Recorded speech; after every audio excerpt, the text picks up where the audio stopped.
I woke up this morning really wanting a cup of coffee, so I guess that means I'm on the mend. I've missed that. Even though I didn't crave it or anything, I missed that feeling in the morning of just, now the day starts. Here we go.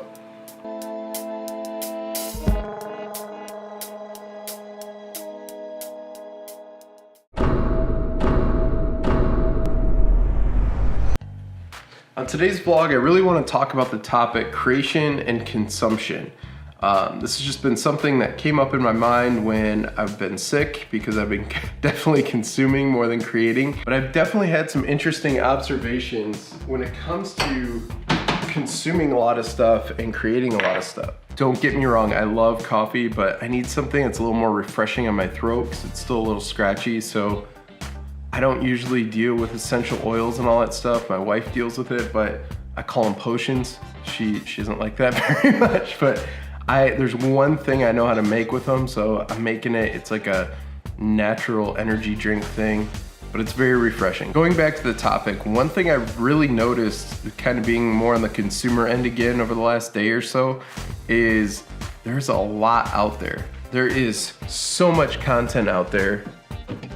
And one thing that's proven to me is that when there's so much content out there, it's given me more of an appreciation for the viewer, like for my audience, for you. I'm so humbled by the fact that even with all that stuff out there, you're willing to take your time and spend it with me. And I just want to say thank you for that. That is unbelievable. I was a consumer before I first started creating stuff, and so I would watch stuff all the time, thought it was no big deal, but kind of going in the creative space, jumping out of it for a minute and just watching and consuming gave me a completely different and clear perspective of audience, and you all are just amazing people. Before I finish making this drink, I really want to talk about consumption and creation further, but I want to do it in the studio. So in order to do that, come with me and we will go warm up the studio lights. When it is extremely cold, it takes them a lot longer to get moving. So I come out here. Whew. I should have put some shoes on. All right, there we go. And not only do I turn on these lights, I also have to turn on the heat dish. That way I can actually talk to you and have a conversation without my brain freezing up, because it is chilly. It is so chilly out here. But someday I will finish this little studio area. It's gotta happen. I just have to bite the bullet and make it happen. Heat dish.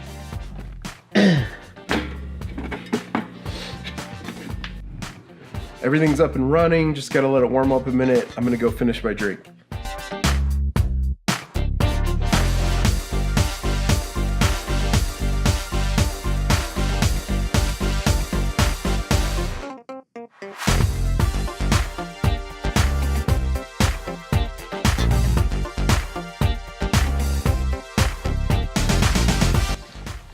All right, cheers. Let's head to the studio. Studio is nice and warm and cozy, all lit up. Let me just put this on the tripod here.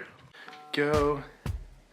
All right, we are locked in and good to go. Creation versus consumption. Let's dive into this topic a little deeper. First thing is, how do you tell the difference? How do you know if you're a consumer or a creator? And I'm not talking about just YouTube. I'm not talking about just making videos. I'm talking about this topic across the board in general. A good friend of mine, Brad, him and I used to sit on my porch back at our old house in Michigan. We'd sit back, catch up on the weekends, and we would talk. We always talked about how we were surrounded in our small town by people who were more on the consumer level, like people that just turn a light bulb on and turn a light bulb off, where Brad and I were more curious about how that light bulb worked, how the filament worked, where they got the filament, where they sourced it, all the different things to make that light bulb turn on. We didn't just look at it as a thing that turns on and off. We like to analyze and look at how it's created. If you kind of think about that and see how your brain works, if you like to analyze things or if things just happen and you move forward, that's how you can kind of tell if you're a creator or a consumer, is on the way you analyze different things. I came across an article on creation versus consumption, and one thing I found was they talked about Pablo Picasso and all his paintings. It says here that all his paintings, illustrations, and sculptures add up to a total of 147,800 works. It's a lot of content. Over 1 year, that number averages out to about 1,970 works. If you break that number out to days, Picasso produced around 5.4 works each day.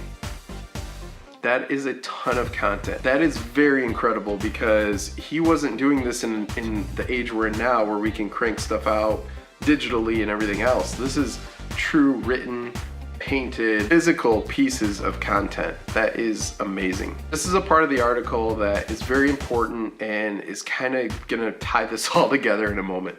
It says, consider that for a moment. He wasn't reading about painting, thinking about painting, or watching someone else paint. Picasso was painting. He was creating on average over 5 works every single day of the year. Now, as a daily vlogger, this next line, it makes me feel a lot better because even a guy like Picasso, he was doing this daily. It says, it's daunting to imagine someone producing so much on a daily basis. Of course, not all his works were epic masterpieces. Many of them are rough sketches that might have taken 20 minutes. But the fact still remains, Picasso got a lot done in his lifetime. Now with me personally, one thing I was finding is the more stuff I was consuming, the less I felt compelled to create. I think I was getting so oversaturated with information, it didn't give my brain space to be creative on my own. Sorry about the snow blowing outside. It's that time of year in the Midwest, so it might be loud for a minute. I'll try to talk over it. I love watching tutorials. I love learning new things, but there's also that point where you can watch too much stuff and not be able to implement it. So if you're watching a tutorial,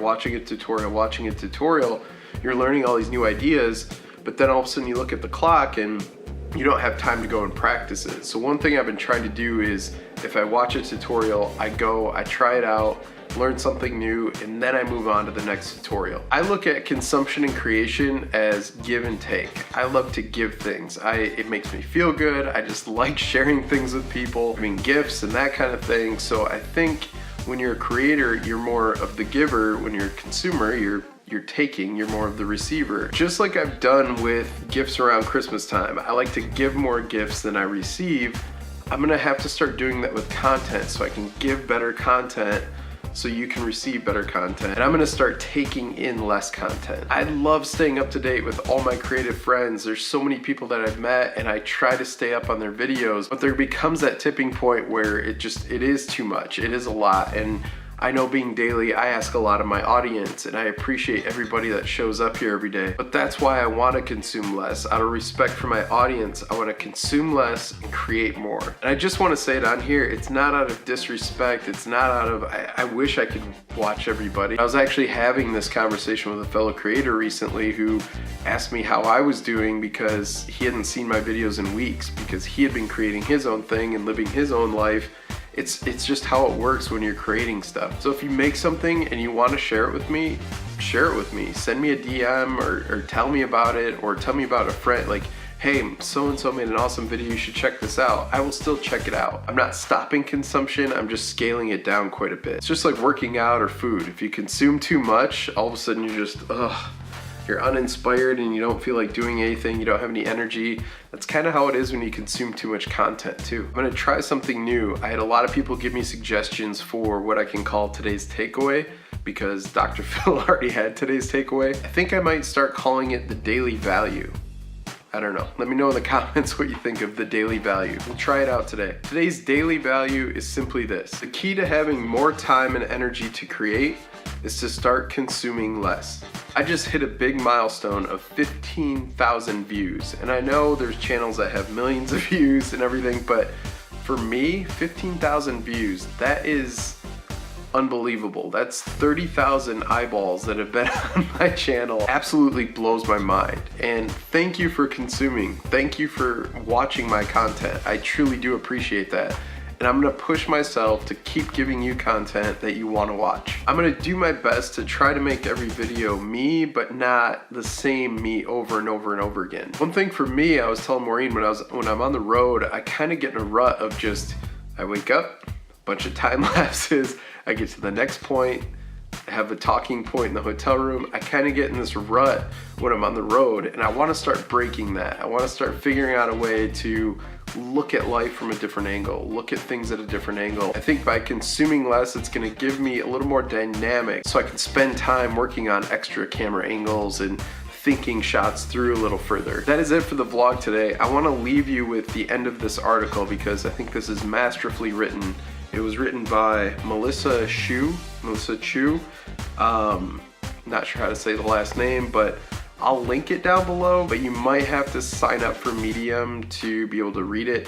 I have no affiliate with it or anything like that. This is just, I like to read articles on this app, so I'm not trying to sell you anything. This is where I found this article. The last part of this article, she says, out of Picasso's 147,800 works, less than a dozen became notable works. Imagine that, over a 75-year career span, maybe one piece of art emerged as a masterpiece for every tens of thousands of works produced. Then she says, I love how she ends the article. It's a perfect way to end the vlog today too. Creating is frustrating. It's tiring, it can even be painful, but when you push through those difficulties, you'll find that creating produces greater rewards than consuming in the long run. Again, the old adage, give more than you take. Thank you again for watching, everybody, and I will see you tomorrow.